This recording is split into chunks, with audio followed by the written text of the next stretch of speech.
यानी कह रहा है कि निम्न उत्पादन यानी कम उत्पादन होने के कारण क्या है, तो निम्न उत्पादन होने के कारण क्या है, जनसंख्या लगातार बढ़ रही है तो दबाव बढ़ता जा रहा है भूमि पर, कह रहा है कि घटता कृषि योग्य भूमि, तीसरा कह रहा है कि खेती का छोटा आकार यानी छोटा छोटा आकार में खेती करना, चौथा भू स्वामित्व प्रणाली, पांचवा कह रहा है कि सिंचाई का कम होना, अनिश्चित सुविधा होना, छठा कह रहा है मानसून वर्षा अनिश्चित होना यानी कभी वर्षा होती है मानसूनी कभी नहीं होती, उसका प्रभाव पड़ता है, कृषि योग भूमि का कमी होना, कम पूंजी निवेश होना यानी गरीब आदमी पूंजी निवेश करके अच्छी से खेती नहीं कर पाता है, आधुनिक कृषि तकनीकी का कमी होना, कीटनाशक दवाओं का और आधुनिक यंत्रों का सीमित मात्रा में होना, कृषि शोध एवं प्रचार एवं तंत्रों की अच्छी नहीं होनी, कृषि उत्पादनों में उचित मूल्य का न मिलना यानी जो उत्पादन होता है उसको कम पैसा मिलना, सालों भर काम का अभाव होना और कृषि में वाणिज्यीकरण का अभाव होना, इन सभी अभाव कारण कृषि का निम्न रूप से मतलब कृषि तकनीकी बढ़ रही है।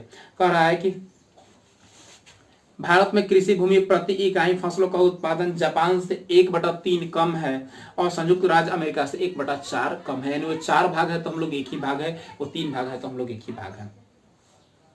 वैश्विक प्रतिस्पर्धा को सामना करने के लिए भारत ने अपने कृषि संबंधित क्षमताओं को सुनियोजित ढंग से उपयोग में लाने के लिए जैव प्रौद्योगिकी एवं राष्ट्रीय बाजार के एकीकरण की दिशा में आगे कदम बढ़ा रहा है, जिसके लिए सड़क, बिजली, सिंचाई और ऋण की सुविधा भी आवश्यक है, जो वैश्वीकरण के अनुचित प्रभाव से हमें बचा सकता है। अब कह रहा है खाद्य सुरक्षा, रोटी, कपड़ा, मकान, हर एक व्यक्ति के लिए 3 मूलभूत इकाइयां जो जरूरी है, भोजन के साथ साथ पोषक तत्व और नागरिकों के लिए अत्यंत आवश्यकता है। इसको बफर स्टॉक और जन वितरण प्रणाली 2 प्रकार के अंगों में बांट दिया गया है। बफर स्टॉक क्या है उसके बारे में पहले हम लोग जानते हैं। तो कह रहा है कि इसके अंतर्गत सस्ती दरों पर आवश्यक सामग्री अनाज शहरों एवं ग्रामीण लोगों को मुहैया करवाना, जिससे गरीब लोगों को सुलभ रूप से भोजन प्राप्त हो, जिसे बफर स्टॉक कहा गया। इसके तहत एफसीआई के नाम सुनेंगे, फूड कॉर्पोरेशन ऑफ इंडिया होता है, जिसमें सक्रिय भूमिका निभा रहा है। उपभोक्ताओं को 2 भागों में बांट दिया गया है। गरीबी रेखा से नीचे रहने वाले लोग को बीपीएल कहा गया है, गरीबी रेखा से ऊपर रहने वाले को एपीएल कहा गया है। 2 वर्गों में लोगों को विभक्त किया गया है। इसमें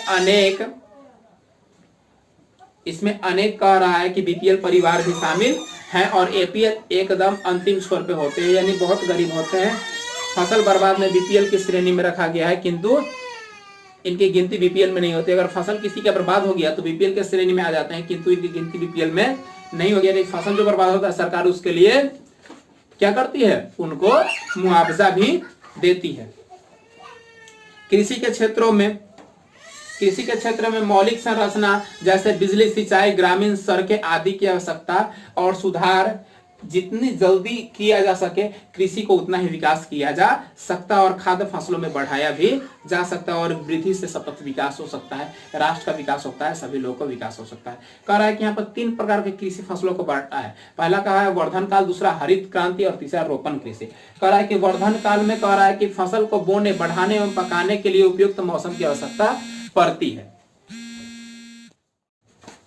हाँ, तो हम लोग देख रहे थे वर्धन काल की, यानी कह रहा है कि इसमें फसल बोने, बढ़ने और पकने के लिए जो मौसम उपयुक्त होता है उस उपयुक्त मौसम को ही वर्धन काल कहते हैं। दूसरा कह रहा है हरित क्रांति, हमारे देश में कृषि प्रौद्योगिकी के विकास के लिए मुख्य रूप से बीज, खाद एवं उर्वरक को सुनियोजित रूप से प्रयोग में लाया गया, वही तरीका कहलाया हरित क्रांति। रोपण कृषि यानी बड़ी आर्थिक इकाइयों में व्यापारिक उत्पादनों को एक स्थान से दूसरे स्थान तक, यानी एक किस्म को अधिक पौधे को एक जगह देते हैं, गाछी जिसको हम लोग बोलते हैं, और फिर वहां से उसको कबाड़ कर दूसरी जगह रोपते हैं, वो रोपण कृषि के तहत कहलाता है।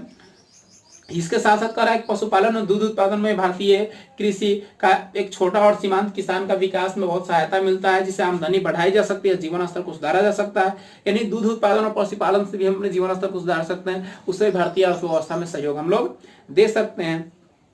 भारत विश्व में सबसे अधिक पशु वाला देश है। यहाँ पर कह रहा है 57% भैंस, विश्व के अनुपातन 57% हमारे यहाँ भैंस पाए जाते हैं। विश्व का 14% गाय पाया जाता है, जो कि 2003 के जनसंख्या के अनुसार निकाला गया है। ऑपरेशन फ्लड से दूध उत्पादन को काफी वृद्धि मिली है, सहकारी तंत्रों द्वारा इसका विकास किया जा रहा है। उज्ज्वला क्रांति का अंजाम है कि यहाँ डेयरी उत्पादन में भी, यानी दूध उत्पादन में भी बहुत सहायता मिला है।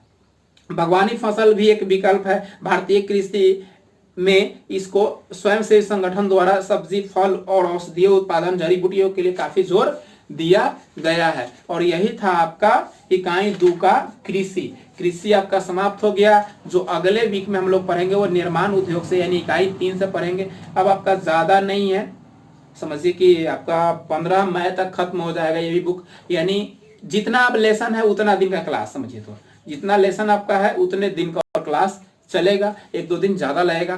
कल हम लोग पढ़ेंगे इकोनॉमिक्स, ठीक है। आप सभी घर में रहे, सुरक्षित रहे और पढ़ाई करें। जय हिंद।